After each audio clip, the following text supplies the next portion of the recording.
Credential management is about controlling secrets across their entire life cycle, from creation and storage to use, rotation, and eventual recovery. Credentials are the concrete artifacts that make identity real in technical systems, and when they are mishandled, even strong identity and access models collapse quickly. Attackers rarely need to break encryption or exploit obscure flaws if they can simply obtain valid credentials and use them as intended. That reality makes credential management a foundational security discipline rather than a supporting task. The challenge is to protect credentials without making systems unusable and to enable recovery without turning recovery into the weakest link in the chain. Before we continue, a quick note. This audio course is a companion to the CISS books. The first book is about the exam and provides detailed information on how to pass it best.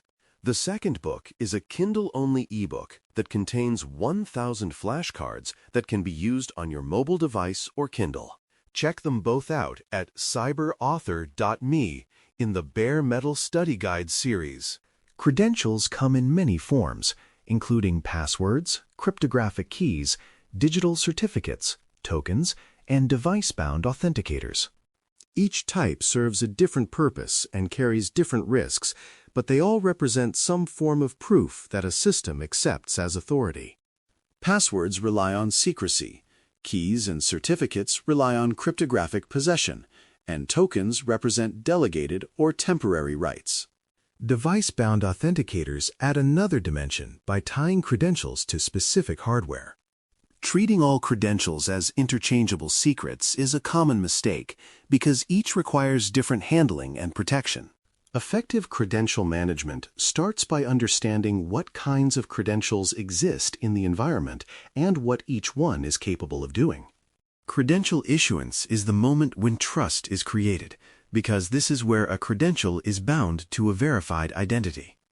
If issuance is weak, every downstream control inherits that weakness, regardless of how strong storage or monitoring might be. Binding ensures that the credential presented later truly represents the intended user, service, or device, and not an imposter. This step must be tightly controlled to prevent substitution attacks, where an attacker convinces the system to issue a credential to the wrong party. Issuance workflows should include verification steps appropriate to the risk of the credential being issued, especially for privileged or long-lived credentials. When issuance is deliberate and auditable, credentials become meaningful rather than generic access tokens. Storage protections are critical because credentials at rest are attractive targets and breaches are an expected condition rather than a rare anomaly. Passwords should be protected using salted hashing so they cannot be reversed even if storage is exposed.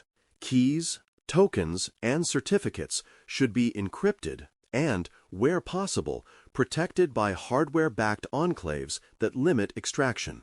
Hardware protection changes the threat model by making credential theft require physical compromise or exploitation of specialized interfaces. Centralized secret stores can improve control, but they also become high-value targets that require strong access controls and monitoring. Secure storage does not eliminate risk, but it dramatically reduces the impact of inevitable exposure events. Secret sprawl is a persistent problem, occurring when credentials are copied into scripts, configuration files, documentation, or shared informally between people. This often happens for convenience, especially under operational pressure, but it creates unmanaged copies that are difficult to track and protect. Once a credential exists in multiple places, revocation and rotation become harder because every copy must be found and updated. Sprawl also increases the chance of accidental disclosure through source code repositories, backups, or log files. Addressing secret sprawl requires both technical controls, such as centralized secret management, and cultural discipline around how credentials are handled. Reducing sprawl is less about perfection and more about shrinking the number of uncontrolled places where secrets can hide. Rotation is a core control for limiting the exposure window when a credential becomes compromised. No matter how well credentials are protected, some will eventually be leaked through phishing, malware, or misconfiguration. Regular rotation ensures that stolen credentials lose value over time, reducing the duration an attacker can rely on them. Rotation frequency should reflect the sensitivity and usage pattern of the credential, with higher-risk credentials rotated more aggressively. Automated rotation is especially important for service and application credentials because manual processes tend to be delayed or skipped. When rotation is reliable and routine, compromise becomes a recoverable event rather than a long-term failure. Revocation is the mechanism that removes the validity of credentials before their natural expiration, which is essential when compromise is suspected or confirmed. Certificates, tokens, and long-lived keys must support revocation so systems can stop accepting them immediately. Without effective revocation, defenders are forced to wait for expiration, which may be too slow to prevent damage. Revocation processes must propagate quickly and be honored consistently across systems that rely on the credential. This requires integration and clear trust relationships so that revocation signals are not ignored or delayed. Strong revocation capability turns detection into action rather than into a waiting game. Recovery processes exist to restore access when users lose devices, forget secrets, or otherwise cannot authenticate through normal means. Recovery is necessary for usability and business continuity, but it is also one of the most targeted attack paths because it is designed to override normal controls. Attackers often focus on recovery because it relies on human judgment, alternate channels, and exception handling. A recovery process that is too lenient can nullify strong authentication entirely. Designing recovery requires the same threat modeling as primary authentication because attackers will probe it relentlessly. Secure recovery balances compassion for legitimate users with skepticism toward unverified requests. Recovery methods can include backup codes, alternate factors, and help desk workflows, each with different risk profiles. Backup codes provide offline recovery but must be protected carefully because they function like static passwords. Alternate factors, such as secondary devices or email addresses, add redundancy but also expand the attack surface. Help desk workflows introduce human decision-making, which can be exploited through social engineering if staff are not well trained and supported by strong procedures. Each method should be limited in scope, logged, and subject to rate controls to prevent abuse. Using multiple recovery options does not automatically improve security unless each option is governed with equal care. Identity verification during recovery is what prevents attackers from turning a lost device or forgotten password into a full account takeover. Verification should match the assurance level of the account being recovered, especially for privileged or sensitive access. This may involve checking multiple attributes, requiring manager approval, or using out-of-band confirmation channels. Over-reliance on easily guessed or publicly available information undermines recovery security quickly. Verification steps should be documented and consistent so that decisions are defensible and auditable. Strong verification ensures that recovery restores access to the rightful owner rather than handing it to the most convincing caller. Credential escrow is sometimes used to support controlled recovery for service accounts and administrative credentials.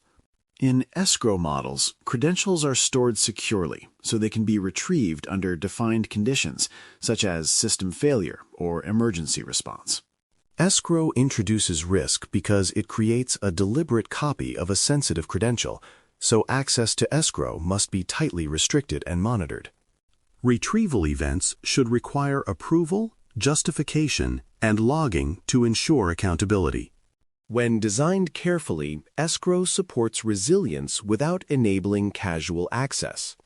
Poorly governed escrow, however, becomes a hidden backdoor that attackers and insiders alike may exploit. Session tokens deserve special attention because they often function like passwords once issued. A valid session token can grant access without reauthentication, making it highly valuable to attackers who can capture it through malware or network attacks. Protecting session tokens involves limiting their lifetime, binding them to context such as device or network, and securing their storage in memory or secure containers. Token revocation and reauthentication requirements help reduce exposure when compromise is suspected. Many incidents involve stolen session tokens rather than stolen passwords, which makes token management a first-class credential concern. Treating tokens casually because they are temporary is a common and dangerous mistake. Monitoring is the control that ties credential management and recovery together by revealing when processes are under attack. Patterns such as repeated recovery attempts, unusual reset timing, or spikes in authentication failures can indicate probing or active compromise. Monitoring should correlate events across users and systems rather than focusing narrowly on individual accounts. Alerts must be actionable, pointing analysts toward likely abuse rather than generating noise. Without monitoring, credential controls degrade silently until attackers succeed.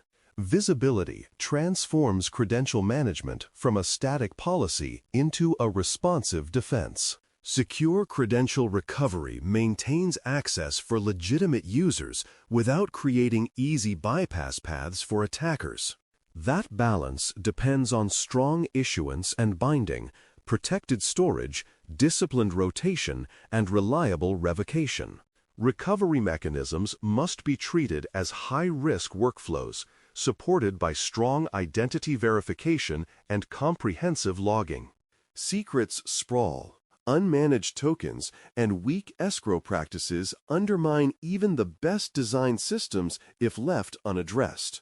When credential management is approached as a full lifecycle discipline rather than a collection of features, organizations gain resilience instead of recurring surprises. In that model, recovery restores trust rather than quietly eroding it. Thanks for listening. For more audio courses, daily newsletters, and more, please visit baremetalcyber.com.